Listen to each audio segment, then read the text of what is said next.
Yo, we got Tyler Chronicles in the building. Yes, sir. What up, brother? What's happening, y'all? Yo, first of all, man, I've been wanting to talk to you for the longest. I'm going to tell you why. Dope. Because Nick always talks about you. I got Shotty, man. And I be like, bro, god damn.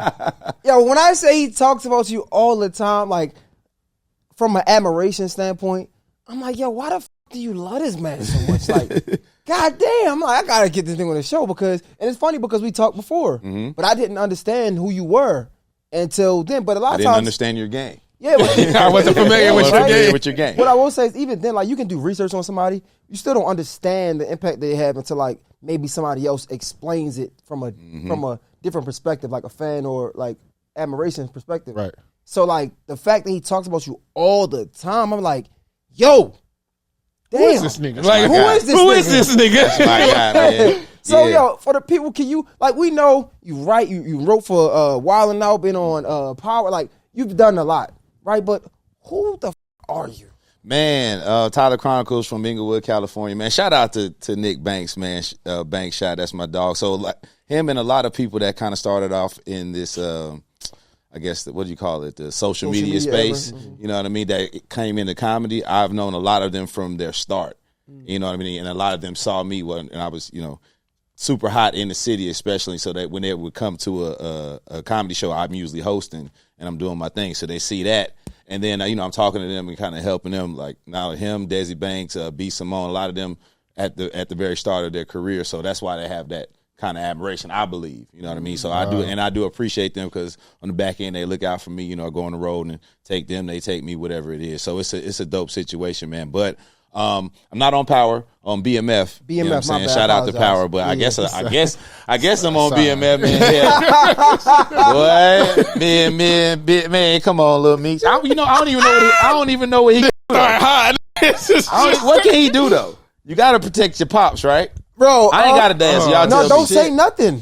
Don't say nothing. Let's take this one out. Well, don't text 50 Cent. That's what you don't do. Because he you gonna gotta post call that him shit. at least. Don't if you got an say issue, nothing. you gotta call him because, like, I feel like 50 Cent is like old school. So he would think if he leaked a recording of y'all talking, it'll feel like snitching a little bit more. Facts. But screenshot, everybody do screenshots. Yeah. So he screenshot that text message and put it out. I said, "Oh, you can't text 50 Cent." Are you upset at 50 for going crazy? How you going crazy? Man, I can't be upset at 50 because I have no idea why he does anything that he does. It's always an end goal. He's a chess player, so I don't know what this is. This may be like just something to drum up more interest in the show as a whole. You know what I mean? Now it's beef, and he stays in a profitable beef, if you will. So maybe I'm hoping that's what it is, residual sake. I think, I mean, you know, it's funny because we talked about it, and I personally think, what do you say when it's like, all right, hypothetically, let's say it's serious, right? Mm-hmm. And if I'm feeding your family, right? If I'm there for you, right? And you get out, I get that you're trying to make your money, but all money ain't good money, especially if you know that, like, is connected to me. So again, if somebody got to choose a side, it's all good. I'll choose a side for you. So I can understand that from a nigger perspective, like, yeah. Like I'm saying, like, nah, man. If you want to choose a side, then you stay on that side. I'll pick the side for you. And that's how he's always been. Yeah. You know what I'm saying? So it ain't like this is a shock to anyone. Ain't nobody's like, man, dang, why 50 doing like that? People like, damn, here go 50. Doing it again.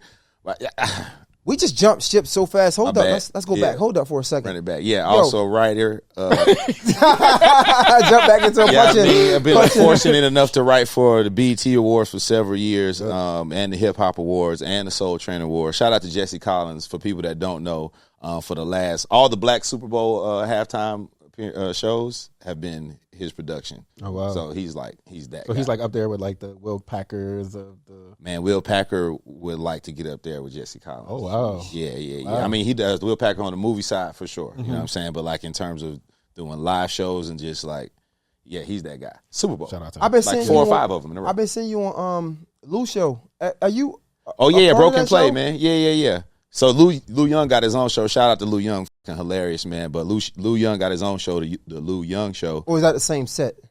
I believe he may use the same set. Yeah, that's what I think it is. Broken Play is a sports show with Nav Green, and I'm on there with him. Yeah, me, Nav Green, Reggie Ball. He's played quarterback for Georgia Tech, and then and Lou. What y'all got? Is that that's a and it's gonna be a homie conversation. My bad. No, but is that a 85 South Show production too? So, bro, you know what? Shout out to 85, man. You know, we just got out of Black History Month, but they made Black History. They have a complex. Yeah, I've been there. So you know what time it is. From a podcast to a show to a live show to a complex, and there's, I don't want to miscount, but several shows there. You know, they got Broken Play, got that show, Poor Minds with Dre, Nicole, and Lex, and Clayton English got his show out there. So it's several shows. Broken Play, Lou, I believe he does a show out of there. So yeah, it's just a whole complex. Yeah, it's a lot of enough people. Not enough people are talking about this. These young black men that commandeered a complex in Atlanta for people to come and basically make content, and it's huge. Yo, you've been able to see this social media era come about, right? Correct. And the young comedians come in to do their thing. And granted, they give you the respect. But was there ever times where you helped some people out along the way? Well, not just some people, but you've helped very specific comics out along the way, and then once they pop, they like kind of forget you? You know what? I don't never look for, I'm not doing it for that look back. So when it does happen, it's a surprise and it's dope. So right now, like top of my head, I can't remember anybody, blowing up and me thinking like, damn, I helped him and he ain't look back or she ain't look back. I don't see that. Maybe the other way, you know what I mean? Like older comedians that you helped out when they were down that didn't look back. That might happen a little bit more. But nah, it hadn't happened so far. And it's not that many of them. Like, that's what I was tripping off, like, when comedians was first getting upset about the social media comedians saying they taking all up the work and all that. But it's 3,000 comedy clubs and even more theaters in America. Let's just say that. I could maybe count on one hand, all of the social media comedians that are actually doing shows at these places. And that's 5 people every weekend. So there's still 2,995 clubs for you to work at. So they're not taking your space. You just see somebody taking off and you feel bad about what you got going on. You know what I will say though, bro? I'm gonna be real. I think I can't speak from the generation after you, right? But maybe your generation, somehow, some way, I feel like niggas either one or two things. Niggas did a great job at making the social media comedians want to do stand up, or bullied them enough, whereas though everybody doing it. Because from my experience, a lot of the social media comics that I see is getting on that stage. Yeah, you know what happens? A lot of times, probably 90% of the times, the bag comes into play. It's like there's only so much money some people are making off. There's no people like making a lot of money. A lot of people don't really know how to capitalize off of it. But they can get a live show and get cash on demand right then and there. And people are coming at them. So it's like, damn, can I keep turning? Because I've had social media people or comedians, whatever you want to call them, and say like, damn, they just offered me 15, 20 racks to do 10, 15 minutes. I ain't never done comedy before, but I kind of got to do it. So I'm like, yeah, you kind of got to do it. So offer them that much though, man. Colleges, that especially, makes sense. They already have sense. a budget out, and the kids really want these social media people so bad. They're not thinking about stand up comedy and how long it takes to be good at it. They just want them at the show. Yeah. So they'll throw the money at them. So that happens a lot. Just take it back, bro. Back in the day when because I host events, right? And that's when I first met Desi Banks. The school, I think it was in Louisiana, they just hire 2 hosts. You hire the personality that the people want to see, right? And you hire the person that know what he's doing. Just bring it back. That's all you gotta do. That's a great idea. That's a great idea. But like a lot of times, they just hire them to close the show. Yeah, you know what I mean. And that takes time to learn how to do that, especially at a college. So especially at a black college, that's a whole different ball. Was y'all like Grambling or something or Southern? Nah, this was at University. No, this was Arkansas. This is actually University of Arkansas. You okay? Oh, wow. Yeah, yep. I hosted an event, and they had we both hosted. Gotcha. But he didn't really he was just on the come up. He didn't really know the orgs. You know what I'm trying to say? Because it was a Greek organization, Step Show. Okay. He didn't know the D9. Understandable. You know what I'm saying? Yeah. But they did a good job at hiring both of us because most of the people wanted to see him. That was you know a good idea. But I just knew. You knew the landscape, yeah. Yeah, so keep the show going. Yeah, it was smart. That was great, man. Yeah. So yeah, man. My bad, Alex. Nah, you good. Go ahead. You're flowing. Alex was ready, but I had some homie conversations. Go ahead, Alex. Go ahead. Do your thing, man. No. You actually, we're talking about everything that I had written down. So okay, what you got though? Talk to me, man. Hype me up. What I do? Funny as shit. Let's start there. But no, you're a writer, and you kind of were just breaking that down before. I mean, off the mic, like you submitting writing samples and things of that nature. We know there was a writer's strike. You know what I'm saying? That's something that had a lot of people out of a job for a long time. So just talking about it from we're out of the strike. Now that it's over, nigga, I was lit. I was lit in the writer's strike, bro. Why? Because, like, you know what I mean? So, I'm not only a writer, obviously I'm a black writer. Yeah. So I'm one of the few, especially out here in the Southeast. So people come to me a lot for stuff, and sometimes it be bullshit, sometimes it be legit. When the strike happened, people were still trying to get some like independent work off, and I was trying to get some independent work in, and you know what I mean. So like it was lit for me. Like I got a lot of different projects and you know what I'm saying here and there. You know what I mean. I can say that now the strike is over, but everybody was doing it. You know what I'm saying. So, but I think it actually boosted my portfolio, if you will, and connections, and that I was willing to do something. And you know, the prices were whatever it was because it was a strike, and you really couldn't negotiate with your union and none of that. But so. You know, I just kind of, I feel like I've upped my connections and my price with that. That's dope. I want to, can I potentially get you in some trouble? Potentially? Go. Maybe? Yo. I run my own business, so it's hard to get. And I'm going to get into that. I promise. But what did you think about T.I. movie?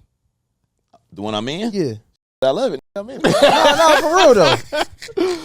So let me say this. I think it's fucking super dope because him and DC, first of all, had the idea for the movie that's, you know, about our culture. It's called Departments for everybody. Go check it out. And it's about our culture, and they were pitching it to people that were probably outside of our culture, wanting to get it on the network or whatever the you want to get it on, and they were saying no. And he's like, you know what, I'm going to do it myself. And this is like middle of COVID, just before he was doing stand-up and all that. So he just got the comedians that, like Tip been around stand-up for a long time. He'd been coming to shows since before I started doing stand-up. And he got the comedians that he knew that when he was like, man, we're gonna do a TV show. So it was a series, all right. And what happened was, I don't know. This is when I kind of first met Tip. Shout out to Clay, rest in peace, man. Clay Evans, he the one that kind of introduced me to him. Let me go back a little bit. I've been knowing Tip, just seeing him around the city. Now, I used to sell weed, and I used to be at Magic City. Let's be real. If we gonna talk, let's talk. I'm talking about getting in trouble. Nah, I'm real. Okay. I used to be at Magic City, man, staying behind a DJ. Shout out DJ Boo, X-Rated, man, all my man, DJ Webb, Outlaw. And I stand there, and I work a shift from like, I go there, they open at probably 3 at this time. I'll be there from like 3 to 8. 8 o'clock, I go do comedy, and I come back from like 10:30 to close, and I'm just selling weed. Like if niggas come in from out of town, I holler at the strippers, like where I get the weed at, boom, stranger. And you know, that was like my job. And then doing comedy. But I would see Tip. Who did you have to pay though? Because I was about to say, you couldn't just sit had to set break up somebody shop. off. Yeah. Bro. You had to pay somebody. I am hilarious. I don't got to pay nobody.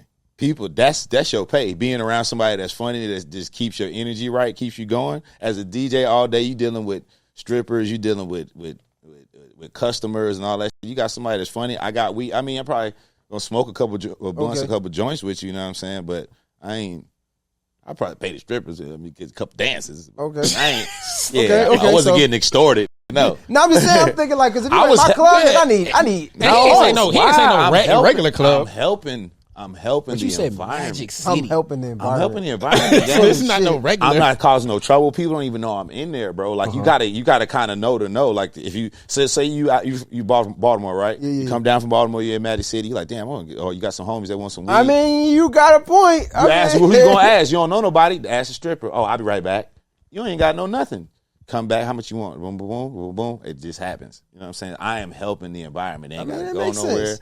You know what I'm saying? So it's just keep it smooth. And niggas don't fight when they're high. Right. You know what I'm saying? Facts. So you meet T.I. So boom, I used to see him back then. Fast forward, Clay puts me in touch with him because he needs somebody to play a part in the TV show. So they write it up as a TV show. So if you look at the actual movie, it feels like a TV show. The first 30 minutes of the movie basically have a main character, and the second 30 minutes of the movie does have a different main character. But it all comes together as the departments being the main character of the movie. So I think as an independent movie, I sat in on the edit, which was dope. You know what I'm saying? I think as an independent movie, just seeing Tip directing for his first time and editing and being in on the writing and all that, I helped with the writing after they had the script going. But seeing him in on that, you can see why he's successful as a rapper. You know what I'm saying? You be like, oh, okay, he go this hard on this. I see why. Like when he go to the studio, he gonna go crazy. Yeah, I want to take my time with this conversation. I ain't gonna lie to you because it's so much. I'm here. I drove a long way. No, it's all good. I love these conversations. You know, this is where I thrive at. This is where I feel at home. Yeah. You know what I'm saying? So not making sex workers cry. I seen that. You is oh you funny like this a funny nigga. I was like, yo, he broke the matrix. This nigga's funny. Hey, you nigga research this nigga. No, yeah. When I'm signing up for it, let me tell you something. Every time she pop up, I get a notification. Time I do my research. No, I ain't had to. It came to my phone. Yep, there she go. Triple X dog. What's she talking about? Oh, she crying, my baby. She crying. Oh, this nigga is. What Jay do to her? No, so talking that shit. Now let's go. Yo, first of all, so my first opinion on the movie, I was surprised. I was shocked because it was good. Like I think we did the little media circuit or whatever. Media circuit, yeah, that's what it was the first time. Yeah. And then we chilled after.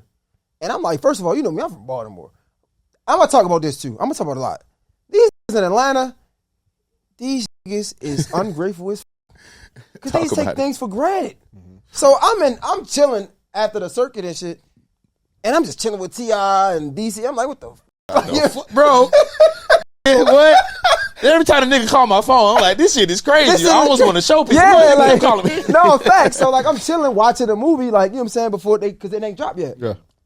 And I'm like, I'm really shocked because, like, you know, I'm proud of myself on being real, right? I'm waiting to be like, talk some shit. This shit is good. And I'm like, the only thing I can say is like, it's independent. So it's like, it's not like the big production, but like, it's good. Like, it's funny. Like, it's really funny. Like, I'm watching, I'm like, nah, this is funny. Like, you know how some movies, they put everybody in it, they just overdo it. It's like, it was funny. I'm like, yo, this is actually good. And the plot isn't bad. Like, it's a good plot. Like, it's good. No, it was great. I'm not gonna lie. I paid for it. For real? No, I actually paid. I paid and watched the full. Yeah, so I'm watching. I'm like, yo, wow, bro. Like, this is crazy. That's why I was asking, like, what was especially for his first joint, too. You know what I'm saying? And what I want to talk to you about is, because you brought it up, look at how, no matter what, and I don't want to make this a black thing, but it might be, right? So, shit, we black. T.I. It's T.I. Let's not get it fucked up. Right. One of the founders of trap music, nigga. If not the founder, right? All the things he done for hip-hop, our culture, and the fact that, I mean, he's been in movies. Takers. Like, he's been ATL. in, he did good, good movies at that. American Gangster, nigga. American Gangster, I want to nigga. be like you, Uncle Frank. Remember? Right, you feel me? So, like, damn. For him, Damn. Nigga played Common Son. Oh, my gosh. Ain't that crazy? First of all, hold on. This nigga played Common Son. Yeah. All right, go ahead. So, it's like the fact that he's pitching this, now is my turn. And I can't get nobody to believe in me. Nigga, I'm T.I. That part. I wonder how, like, you being in it, seeing it, or just being beside him, I don't know, like, just hearing him speak about these things. How was that for you? So I wasn't there at the beginning of it because, like I said, I didn't really formally meet him until we started doing table reading. The movie was already, in progress. Yeah. But just hearing him talk about it, you could see that it motivated him to be like, boom, you know what? I could do this shit. Like, I could do anything else. I got the talent. I got the capital to be able to get the right equipment. We had everything. I'm talking about cranes. We had when the Super J jumped over the car, had him on a real crane. Like, that was a real stunt. Like, he was tied to a crane in the middle of the projects, jumping over a car and shit like that. So it was that's tough. Yeah, it was just dope to see. So as independent as it was, he used every resource that he had. I mean, had a whole crew, had trailers. You know what I mean? Like, it wasn't like, normal independent. You gotta go get dressed in somebody's bathroom, and then they got their kids' clothes and shit all on the tub while you're getting dressed and all that. So yeah, it was dope, and it was my first, I would say, real kind of experience with the press junket, like you said, afterwards. Like, we went everywhere. We went to LA and did the premiere, and was on every radio station here, every podcast damn near. It was like, damn, this is my first media run, and that shit was fire. You never think about that. You think about, oh yeah, I want to be a star, but you never think about, damn, that media run should be pretty cool. So from like a writing standpoint, when you think about like casting and picking because one thing that I appreciated about the movie specifically is like, it felt like the synergy was there. Like, across the board. Yeah, so and you can see it on the screen. So niggas all know each other. but that's the thing. Niggas all are cool. Like, how does that come together? Is that just through his relationships? Like he just picked everybody himself? Or again, yeah, that was Atlanta. That was Atlanta and him knowing comedy. So actually myself, Erica Duchess, who played my wife in the movie, Nav Green, Jay Ski from Virginia, but he's down here a lot. Ronnie Jordan, homie from Atlanta, and K-Dub, hilarious ass. He all hit us up one day and was like, yo, I want to, I'm about to get into stand-up comedy. Had already started, but like I want to form like a group and kind of like an alliance, and, we all help each other out and grow. And then that started that came from the movie, from us being all in there. It was casted before I got there. Ronnie was supposed to play my part, but he caught COVID right before, 3 days before. So I came in late, but I knew all my parts and all that shit. So, that was impressive. And then, like I said, I helped write kind of on the day. And, yeah, man, shit. It was just, like I said, it was just a dope experience, man. And we did part 2, and that's going to be coming out pretty soon. Oh, word. Yeah. Yo, you coming, and you being in the comedy scene already, like being a veteran in the game, you seeing T.I. like switch lanes. A lot of people thinking, yo, man, why you jumping into this comedy lane? Let us do our thing. Like, you're not funny, whatever the case may be, right? But one thing that I've noticed, even with him, like he did I don't know if it was like a special where he had mad comedians come through a couple days, right? Special. You seeing him actually help the community of comics. Yeah, bro. Like, what do you say to that when so many other people have no idea and they only want to judge a book by its cover, think they know what's going on? That's usually how it goes. You know what I mean? There's what do you call it? Comment catching. So with you see 100 positive comments, but the negative comment is the one that catches your eye. So I think there's probably more positive than negative, but the negative just stands out more. But I mean, not with just that special. We shot something that should be coming out soon as well last summer called In the Trap Comedy. So at the Trap Music Museum, he had it decked out, had a set, had a whole crew, about 6-7 cameras, camera ops, and did a special kind of like Def Jam.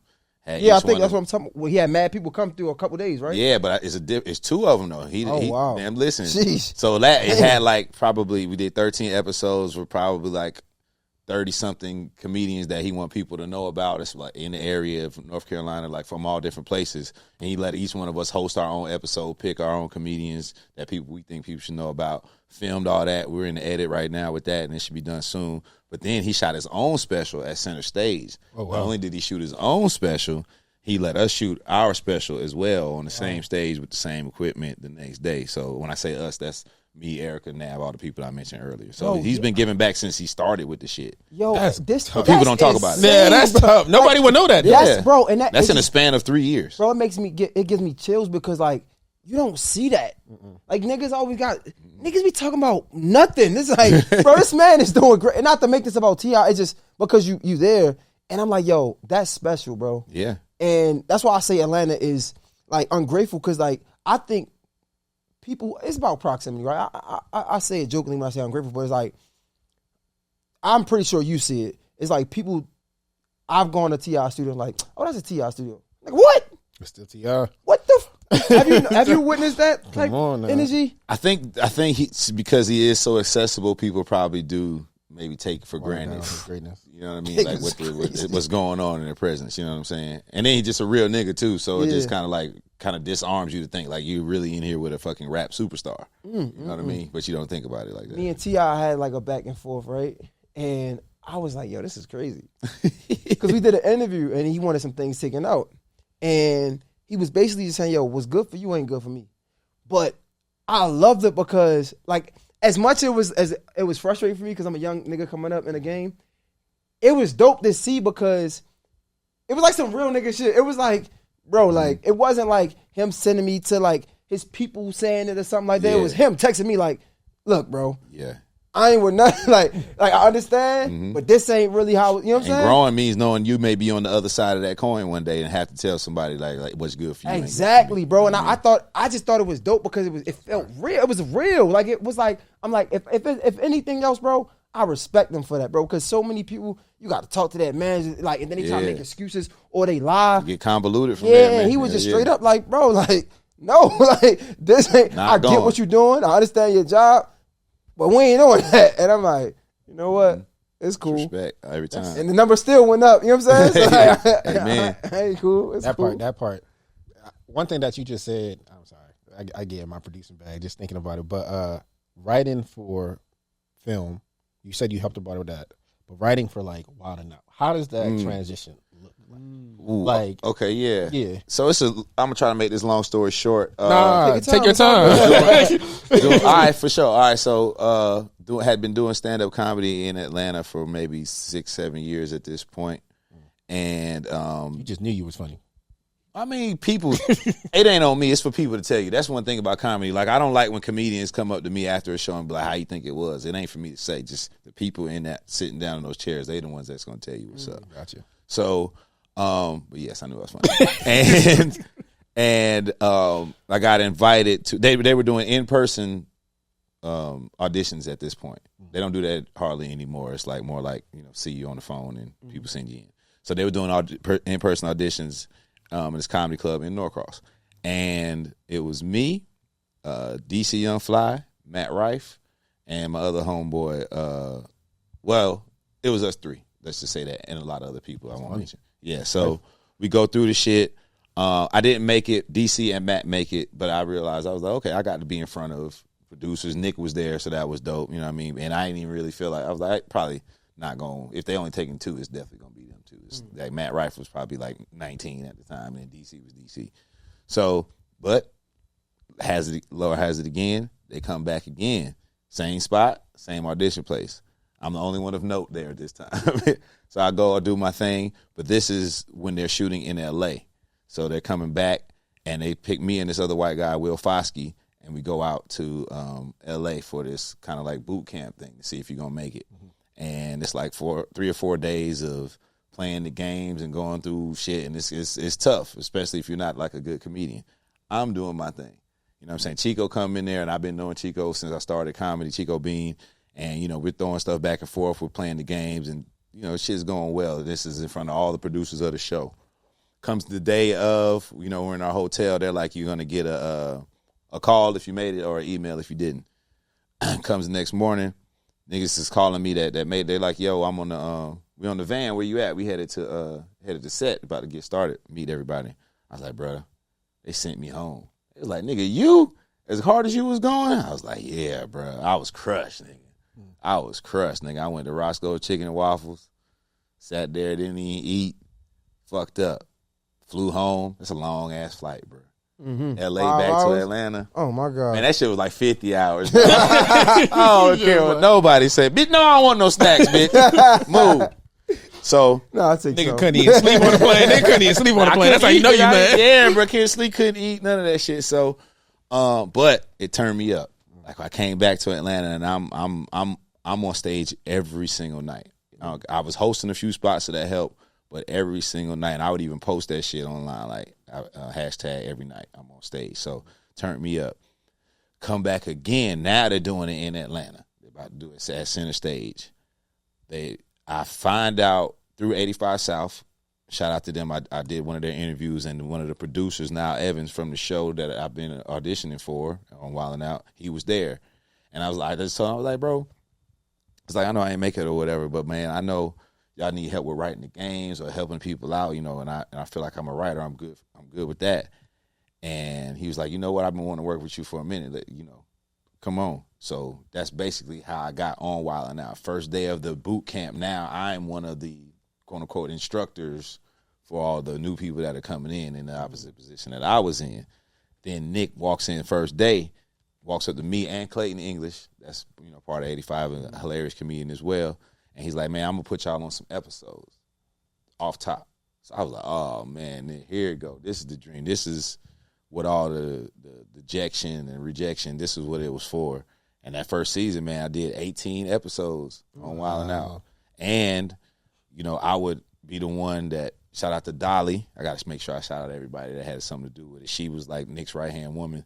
And she was like, yeah, Nick likes your style and whatever, help him with some jokes throughout the show. You know what I mean? Because he busy and shit. He didn't really have time to think about something to say during the show. So whatever it was, like Let Me Holler or Goddamn with Roast, and I would just give him some stuff.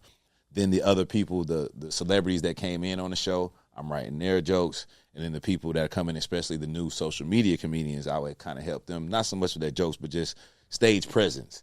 Because this is different than this. Right. You know what I mean? So that's just kind of how it went. And that was season 12. And we just finished, 21 last year. Yo, before we even get back into the, my bad, I got so many questions. Before we even get back into because I want to talk to you about business. Before we get into that though, I want you to talk about the stage presence and delivery of the joke, because everybody was talking like ghost writing and like we talk about hear people talk about Drake a lot, right? Man, he don't write his own raps, but it's still a talent in it being able to deliver something that you don't write, that you don't come up with. Like how is that working with the talent on WildNOut? Especially with the celebrities that come on. So say you got people coming from reality TV and rap, and they're not used to telling jokes. They may be used to being on stage and talking to people, or maybe funny, but they're not used to the timing of the joke. And WildNOut timing is different than timing of doing stand up.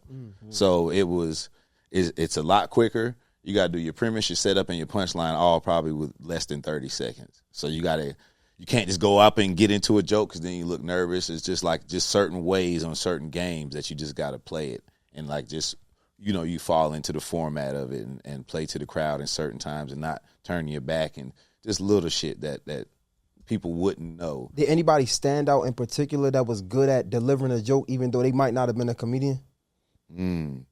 Well, he does comedy now off and on, but Emmanuel Hudson is like the best at all the games. He's a goat. He's a dog. Like, what? He's the best at all the games. I don't know if we put this in the history books now, but he got a legendary moment with the dude that's actually locked up now. Spoken Reasons? Yeah. You don't remember that? Maybe he's home. I don't know. I don't know if he's I did see his picture. But whatever. Remember the time with I don't asking know all them questions? Or yeah, was no. it, So he did the episode of WildNOut. Yep. And it was like a freestyle to Spoken Reasons. That day was crazy. You were there? Yeah. I was there. I wasn't on that episode, but I was there. Yeah, for sure. Yeah, they ain't scrapping the parking lot, but like they had some aggressive words with some spit flying. Before or after? This was after, because I think his show was earlier in the day, and then it was that like Spoken. He's mentally going through a lot. Like even before that, so even part of that, like working with Nick, he had me work on some other things. So I was out in Burbank in his office at the Incredible Office working, and I don't even know if y'all remember this. Like Spoken Reasons just started going at Nick because Nick was doing like his poetry Sundays or something like online, and Spoken Reasons was like, nah, you got that from me, you stole that from me, and then started doing a bunch of shit about Nick and all that. So it's kind of started then. So having Spoken Reasons on the show just kind of felt like a my biggest one information deaf woman tipping her hands with me. Like, they didn't even send us over there to help him before the show and all that shit. So, and he was arrogant enough to like not even want to help, and shit just wasn't going well for him the whole show. Then Emmanuel did that at the end. And they was outside barking at each other and all that shit. I was like, man, this is just sad. Do y'all get that a lot though? Because it's like a lot of the games are competitive.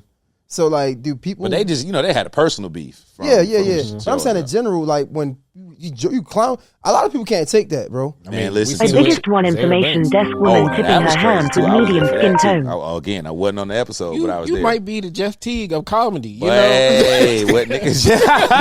That's hilarious. Shout out to 520. I watched that joke. Hey man, bro, DC on Fly is such a real nigga / classy nigga / dope dude, bro. She didn't spit on him, but she spit at him. And no, not too many people know that.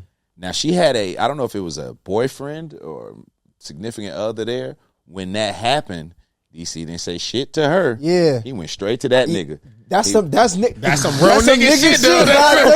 That's some real nigga shit, though. Right to him, like, because the way this shit was set up, like, she, the stage or the pit is right there, but like, I think he was sitting kind of on the side. He was like, hey, bro, what's happening? Like, you know what I'm saying? Get your girl, people got in the mix of it, broke it up, threw it in the show, and he's called her ugly ass little girl. Now, if you know DC, he says that to everyone. He says that to the producer. He'll say that to the president of MTV. He don't give a fuck. So he says that to her, and she takes it as racist and saying he called her a ugly ass black little girl and makes her whole little thing about it. But she was already 2 hours late. And somebody that was like, I don't know if it was makeup hair, somebody was like, she was saying like this is going to be memorable, almost like she wanted to do something like that. So yeah, so I just wanted to let people know what happened and how dope of a nigga DC is. Nah, DC, I ain't gonna lie to you. I interviewed him like twice. He's dope. Nah, man. Yeah, it's again, another refreshing moment because again, we see these people on social media, on TV and shit like that, and like how authentic the conversations was. I'm like, and listen, bro, and speaking of like social media comedians, I remember he popped on Vine. Shit was going crazy. I had a spot called Cloud 9 on Peter Street in Atlanta, and I was hosting it, and it was a open mic joint, and he would come there. It was Monday, damn near every Monday for like a year straight. Had his notepad, writing his jokes, going on stage, working his shit out, and you see where he's at now. That's how Jess Hilarious was, bro. So when Jess Hilarious would come around with us, they had the Tilt the Pig, but even before Tilt the Pig in Baltimore, like it was G songs. We got like you gotta understand, like songs, in Baltimore, like the niggas you probably don't know was the big comedians. You know what I'm trying to say? Like G Songs was a dog. Who Is You was doing crazy. Rest in peace. Damn, he passed away too. My nigga Cleon, of course. Like Cleon, man. Yeah. Cool Ant. Like they were like running this shit. Just came along after. But I remember her in her notepad, she would like write down the jokes on stage. And if nobody laughs, she's like, I'm gonna scratch that, I'm throwing that away. And they could be like, niggas laugh like y'all think I'm dead ass. Like, yeah, nah, I had putting that work in, dog. That work. That's what I'm saying. Like the money, like Jess was another one. She was like, yeah, that money started coming at me, and I was like, all right, let me try to do this comedy shit. And people was telling me I need to do comedy anyway. I was kind of there for when she first started doing shows and shit. We did a couple of shows in Florida and did some other joint, man. Shout out to Jess, man. That's the so let's talk about the business, bro. Let's go. I feel like most people don't understand the business of what you got going on. Like you said, man, I just had to turn in this writing sample. This writing sample. Yeah. That's work. Like people think like you just sitting around being funny all day, and it's like, bro, like it's a business and a structure to this. It's 90% business, 10% talent. Probably with anything in this entertainment industry right now, especially. So I even brought up the writing thing because you said you was up all night, you know what I'm saying, doing this thing, and I was like, yeah, I had to do a writing sample for what you was talking about earlier. For people at home, it's when someone wants to hire you for a writing job and they need to see your work, as opposed to sending in a resume saying I wrote for this, this, and this. You turn in a sample of an episode of a show that they already know. So if it's like Power or Abbott Elementary or whatever it is, you turn in your version of that so they know the characters and they don't have to think about who it is. They can see the show and see how your writing style is and see if they want to hire you from there. So it's a lot of different things like that. I've written from everything from, like I said, from award shows to shit. I done something for Michelle Obama for voting for Vote or Die, and it was during kind of the COVID era, and it was online, and they were trying to get people to vote in 2020, and it was Charlamagne, 2 Chainz, and Lil Baby, just writing little blurbs and stuff for them. So, it's a lot of business involved with that, but then also getting your own business and getting the LLC or S Corp, depending on how you feel about how you want to do your taxes. That's the most important part. But having that, so like obviously you're not liable for anything when you go into these places, but just having a business name, mostly for tax purposes, that's what we don't talk about in our community at all. Is like there's different ways to gain wealth, but the biggest way to lose it is not knowing about taxes. Like that is probably the number one thing people don't talk about. That's what hits, I feel like, the athletes back in the day. Like now they get paid too much to really fail, but back in the days, the ones that failed, I think they didn't have enough knowledge about taxes, and the people that was working with them didn't, and that shit it hit you quick. Did it ever like hit you at any point, or it hit me to the point to where like the first year I had to pay, so it wasn't like how much you had to pay? $16,000 all at once. Yeah. Well, I mean, you could do so. You can put it on payment, and my tax pro suggests that you do. You put it on payment. How long were you going? Because it's something I'm dealing with too. Like, okay, how long were you hustling before you turned into a businessman? Like, how long were you just grinding? And because you get paid, I gotta pay bills. I ain't thinking about putting 30% up or 33% up, right? How long were you in that phase until you started paying taxes? How you supposed to do it? So I fortunately, before I started doing comedy or getting in this industry at all, I got my master's, I got my MBA. I got to Atlanta working with the Hawks, kind of like in their front office, doing some business coordinator shit. And so I was, getting my taxes done and kind of learning about business, being around older men especially Okay. that had families and was that would actually talk about shit like that. So I just kind of took that into when I went full time into doing comedy. Yo, so how does it look?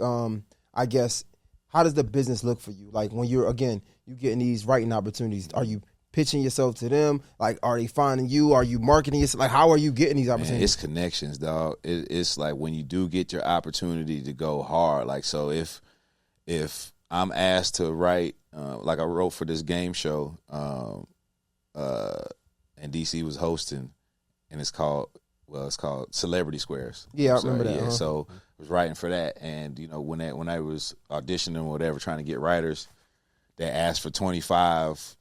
Sample questions, I'm sending in 50. You know what I mean? Like, I'm going above and beyond. You're going to have to remember me for something that I'm doing with this writing situation. So it's just like going hard and getting those connections and somebody knowing, like, okay, I can count on this person.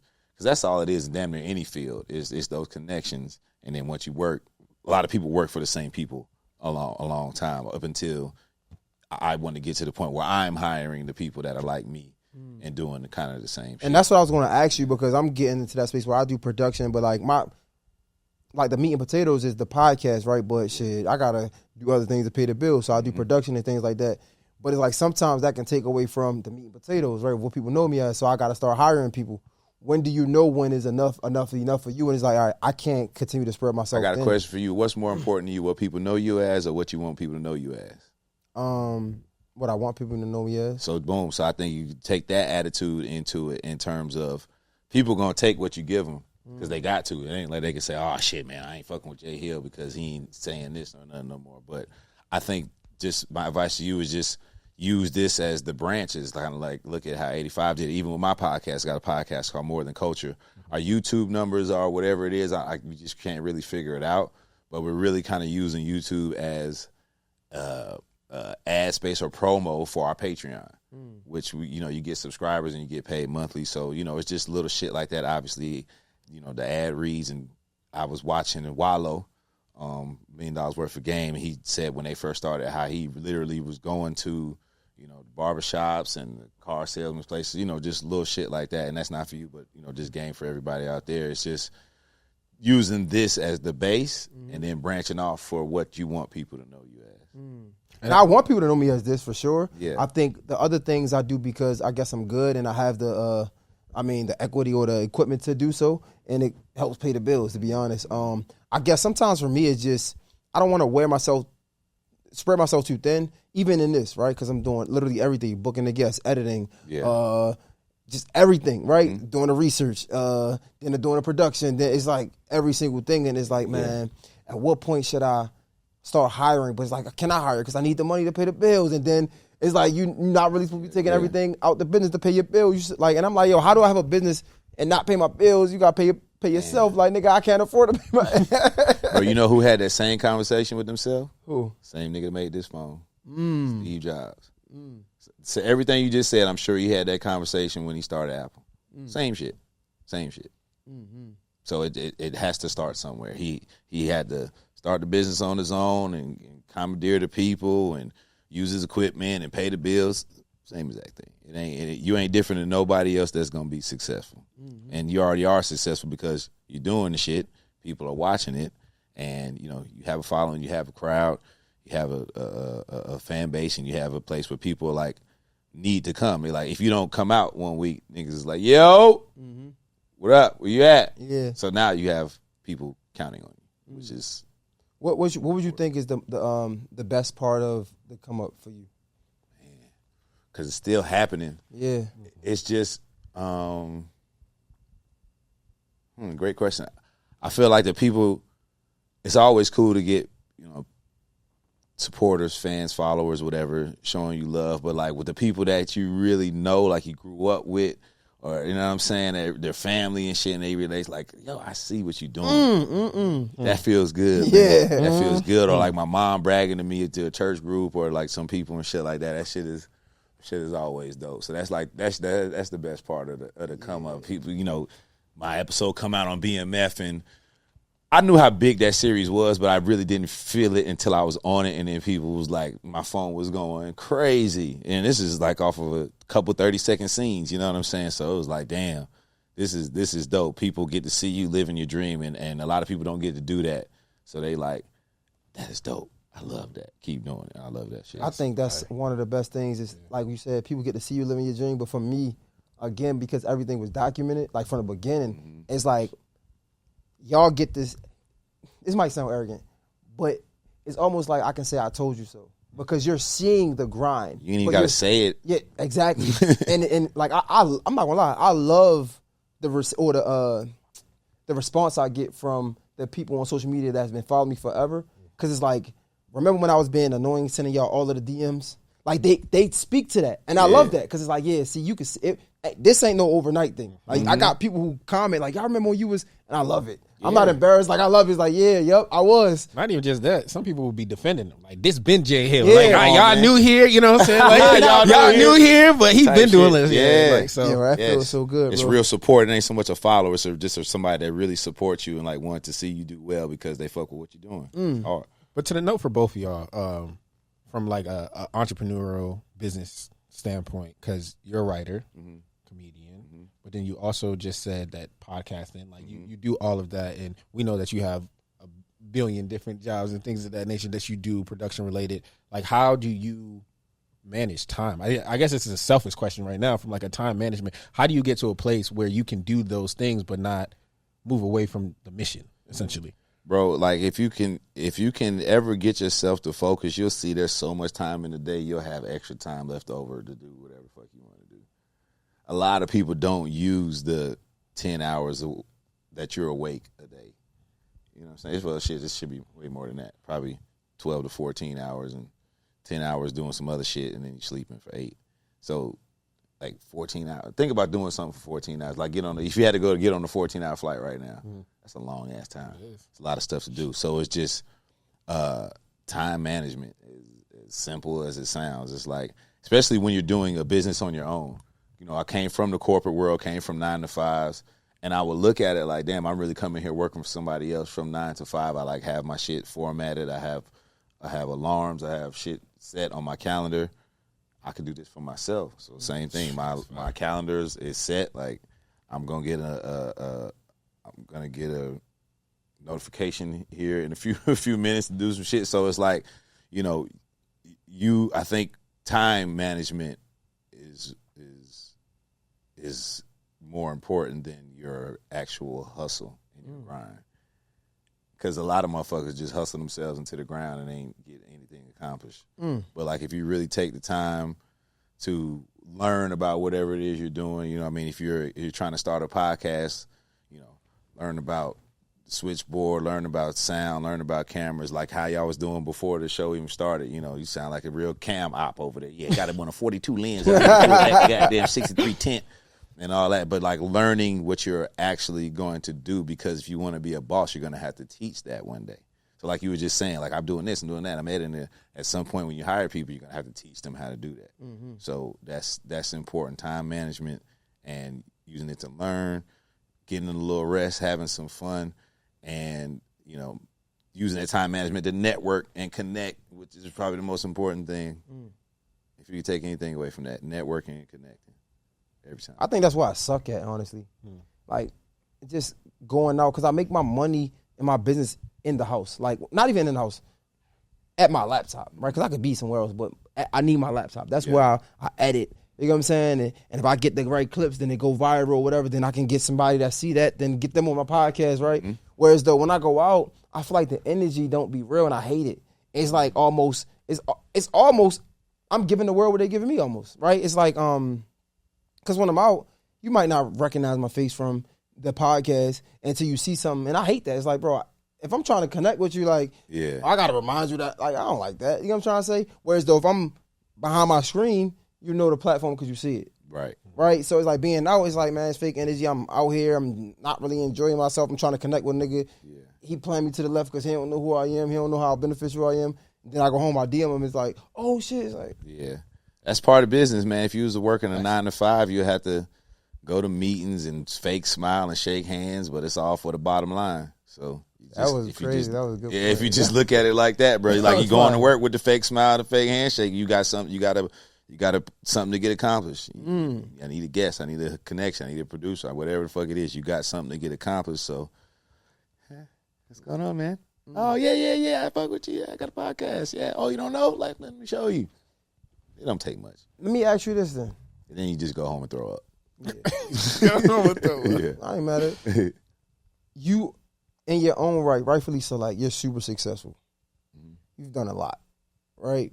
But like you said, it's the journey is still prevalent. Like, you're still going through it right now. But it's like everybody else see you for this Tyler Chronicles. Like, you've done so much. Yeah. But in your mind, it's like you're still here. Like, what do you think about that when you home by yourself, I guess? Man, you gotta make peace with the fact that you're always gonna want more. And if you just look around, you'll see that. Like Jeff Bezos, Elon Musk, they ain't stop at whatever they could have stopped at. Even drug dealers, you look at movies and shit, like, damn, why he ain't stop? He didn't want to stop. It's just in you. So if you look at that as more of a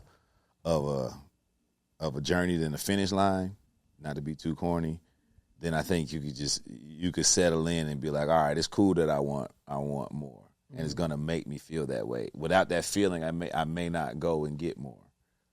You know what I mean? Without that feeling of not doing enough or not being enough, it may not give me the same motivation to go get more.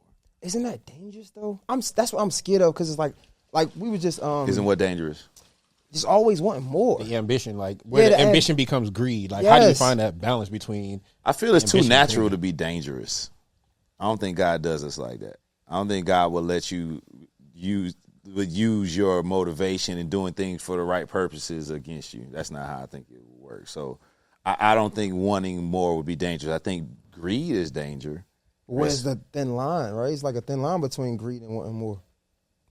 Well, not what I'm talking about. Like, I want to be in more movies, and I want to write more movies, and I want to, be on bigger stages. I don't think there's anything wrong with that. Like, if you a drug dealer and shit, and you trying to like go, all right, now I need 59 keys, now I need 1,000 keys. Now that's obviously dangerous. But I think if you want to have, you want to be on the net, you want to get this and be on the network, or you know what I'm saying, whatever you want to do from the podcast world, the production world, wanting more of a good thing. I don't think that's bad.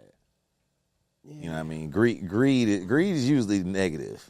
I know. So I feel like you're right. I just think sometimes I was talking to somebody. Her name Levasi. She's a gospel singer, right? And she said one of the things that stood out the most to me. And she was like, sometimes we make idols of success. Yeah. And I was like, damn. I was like, sheesh. That was real. And I was like, and that comes with, even when I think about greed, right? Like, for example, we're about to upgrade our cameras, right? Like, my quality is really good. I really don't need to upgrade. But it's like, I want this different quality. Yeah. Even though I don't need it. And it's like, I'm going to get the cameras, right? And then I go to the store to get a piece, and they got the newer ones. And I'm like, yo, I just got this one. But I'm going to be okay, because I'm not going to, because I feel like that could be greed, but that's me wanting more. That's me wanting to level up my product. Like, yeah, that's where it is. It's not so much you want more, you want to do greater. Wanting more may be greed, but wanting to be greater, I don't think that's greed. And I think what you said her name was Levasi, yeah. I think she is 100% right, and that is dope. But I think what you have to put in there is you have to have your own definition of what success is first, because it can take you out. Because a lot of people, especially with this again, you look at other people's success and then you put that as your definition. But do we? My bad. I'm so sorry. No, I was about to ask him that question. Go ahead now. I remember my question. Go ahead. But could that ever be true? Because I feel like it always changes. Like, I'm pretty sure your version of success was to be on a TV show. That's literally my question. I'm pretty sure that was your version. You got there, you like, oh, I need another one. It's the definitions can change. Like, the word nigga used to mean something else a long time ago. It has different meanings. Shit. I don't know what other words, but like, yeah. No, I'm just talking. That's like, when is it ever like? Because you say you gotta have your own standard of success. Yeah, it's like, I got my standard of success, but now I get there. Are you ever going to be happy? Can we? But a lot of times, you don't even know that there's you don't even have this on your mind. It's not even in your universe, so you can't even see it as a level of success till you get to one plateau and you look up and like, oh shit, I didn't even know that was over there. Mm-hmm. So now it's like, well, let me go get that. Might as well. Why should I just stay right here? Like, I did a lot of work to get right here. Why I can't go like that? So what does success look like to you now versus when you first started stand-up? That was it. Me getting on TV. I used to be, like I said, selling weed, sitting on the couch and be looking at TV like, bro, I don't know how I'm going to get on there, but I'm going to get on there.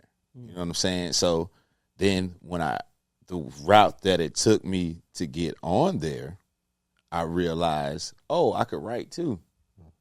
Now I got new goals. Now I could write. Oh, I could write for award shows. Damn, that's really cool. Boom. And then I could also write for game shows. Damn, okay, now next. Oh, shit.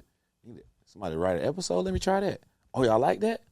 Okay, boom. Now I could write for episodes. Oh, somebody need help writing a movie. Let me punch this movie up. Damn, y'all like the 3 sheets that I put in for this movie? Write a whole movie. It just keeps going, bro. Now I can write a whole movie and put my people on. Let me produce a movie. Damn, I be writing and I can see this shit while I'm writing this movie. I bet I could direct this motherfucker. And now you directing. Damn, I done did a bunch of movies and got some money. Shit. Let me executive produce a movie. Man, shit, I done executive produce 1,000 movies. Let me open my own studio. This is the Tyler Perry story. That's basically what he did. Every time he went from the plays, people like the plays, let me write some shows, people write the shows, let me do TV, let me do movie, let me do my own studio. So it's just like every time you get up on a step, you see some shit you didn't even know could be a part of your success. That's real. Yo, I think it's fine. Go ahead, bro. Go ahead. Nah, I mean, I was about to pivot. Like, really go ahead. Fine, so you had a question because, like, a lot of times people say that comedy is like a form of therapy. Mm-hmm. And like I asked you the question earlier, was like, did you know you were always funny? And you said yes, but you said it's people that determines it. Like, was you went a corporate route? You know what I'm saying? Like you were going down a route. You got the MBA. You did all of that. Was comedy like a form of therapy for you for most of your life, or was it just something that you just were naturally funny? It's coping, for the whole family. Like, if you can, whatever it is, we're gonna make a funny situation out of it, so we don't have to face it head on. So me going corporate though was due to the fact of me looking at someone else's success and not thinking I could do something. Kind of going back to the same thing. So I would look at my favorite comedians, Eddie Murphy and Tommy Davidson, and be like, "Damn, I can't do that." Like, I'm funny to my friends, but I can't do that. Not knowing they had to go and work 5 minutes at a time to get this out before I got to see this on TV. Just not thinking about that. So I didn't. So played basketball in college. Went and got my MBA. Was coaching basketball. Came to work with the Hawks, and then just kind of stumbled upon doing comedy, getting on stage with this improv group and called Snack Pack, and that kind of just formed me into that. So I kind of fell into comedy. So I never really looked at it and be like, oh, my level of success is going to be this in comedy, because I never thought I'd be doing this shit. You know what I mean? So, but people have always told me I'm funny. So when I was doing it, people would hit me up, like I say from back in the day, like, man, yeah, I knew you when I was doing comedy. I just felt like this was you. You know what I mean? Before go ahead. My bad. Go ahead. You want to follow up? I was gonna say, but for you, was it therapy though? It was like, that was the other part. I knew that was 2-parter. No, that's good. So again, it was more coping at that point to just tell jokes through whatever situation it was before I started doing comedy. And then when I started doing the actual comedy, it's like, okay, I can talk about my father not being there. I could talk about him dying and how I only cared about if it was hereditary or not. You know what I mean? Like little shit like that. Or talk about my mom, or talk about, whatever. Being an adult, bro, I'm not gonna lie, that's one thing that I not say I hate, that's a strong word, but I acknowledge and I can see and I don't like when people do, right?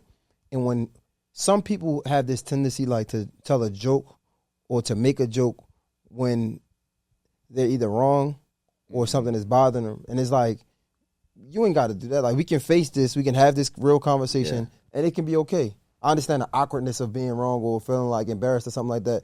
But, like, you don't have to, like, I feel like some people have the tendency to, like, try to joke their way out of a serious conversation. It's like, nah, I don't got to do that. Probably how they grew up. It's probably how their family dealt with stuff. You know what I mean? They joked their way through it, so they just bring it into their adult life. And I think if you can call them out on it and let them know, how it make you feel and shit, like it could be helpful because a lot of people just don't even know that they're doing it. It's just a natural reaction.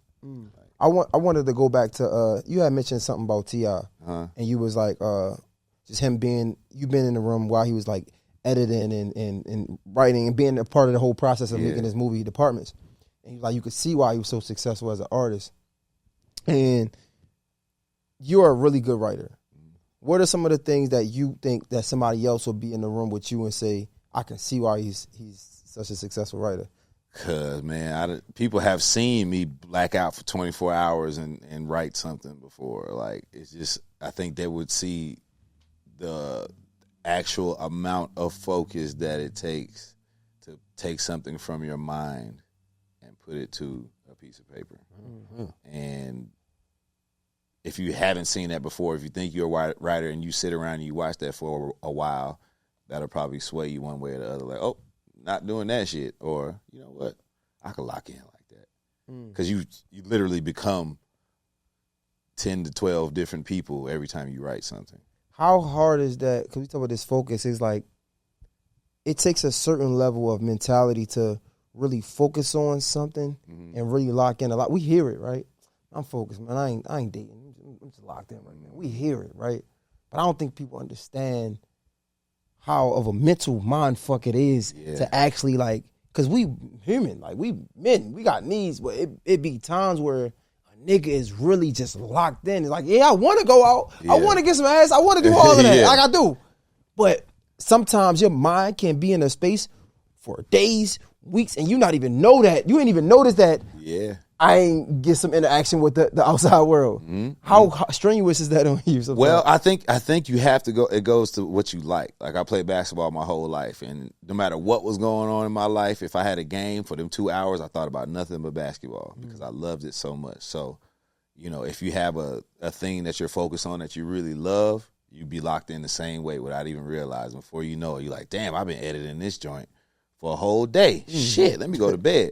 But you really know that, the finished product is what you love to get, and it gives you that feeling of completion and success. So it's like, oh, let me finish this shit. Let me lock in. So you don't really care.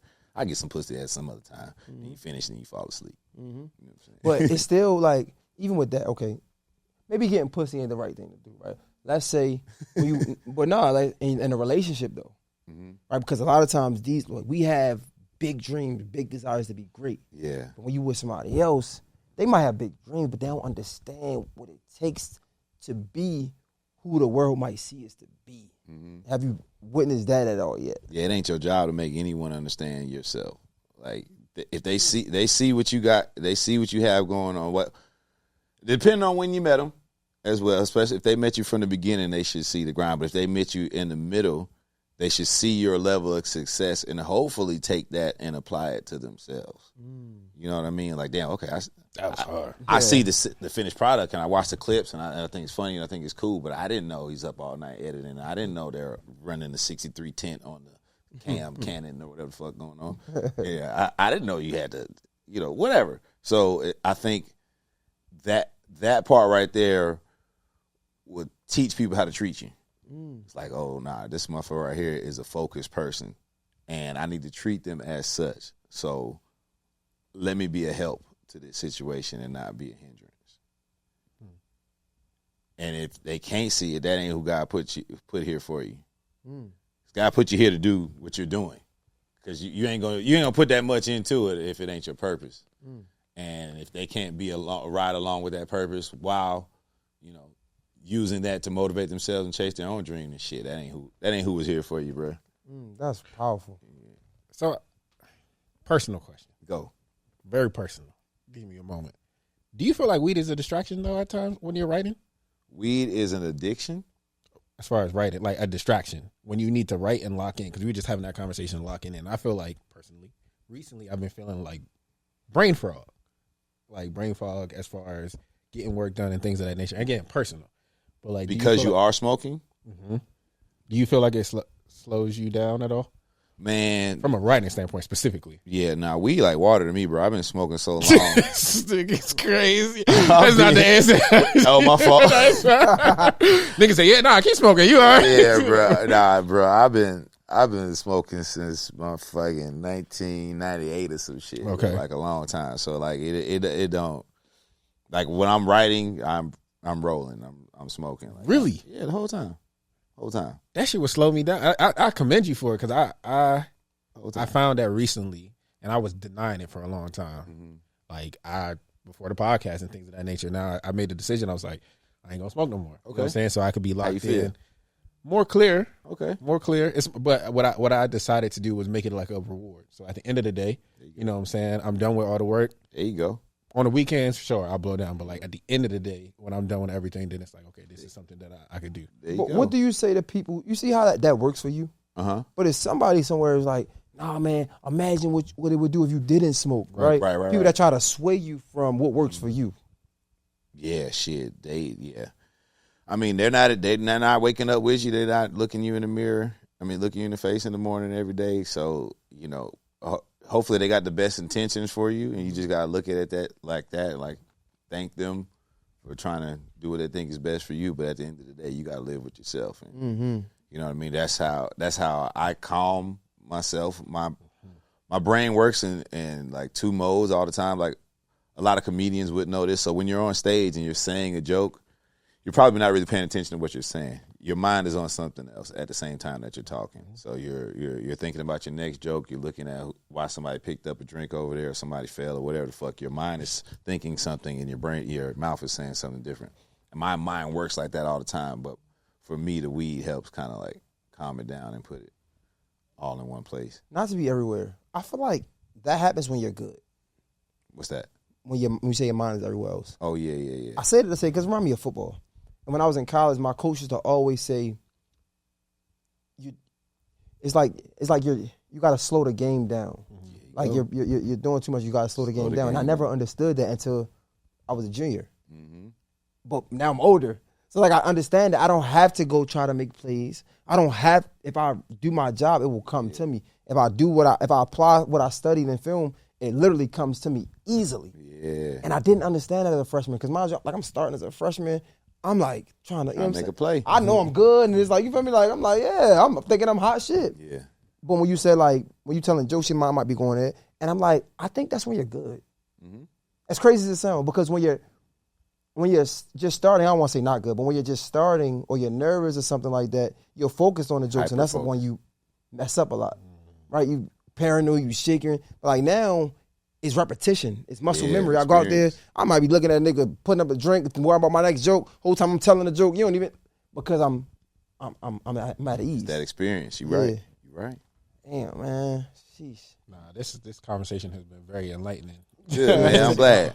Nah, I appreciate you pulling up. I know we kept missing each other, man, but this is. Oh, nah, I appreciate it, man. I've been trying to get out, get on more and more platforms, so I appreciate y'all sharing it with me, man. Of course, bro. Yes, I guess. Go ahead. I was gonna say before we head out, like what can the people expect from Bro? Man, we talked about Tip a lot, but has produced along with Burke production company another movie. Now this is a feature film.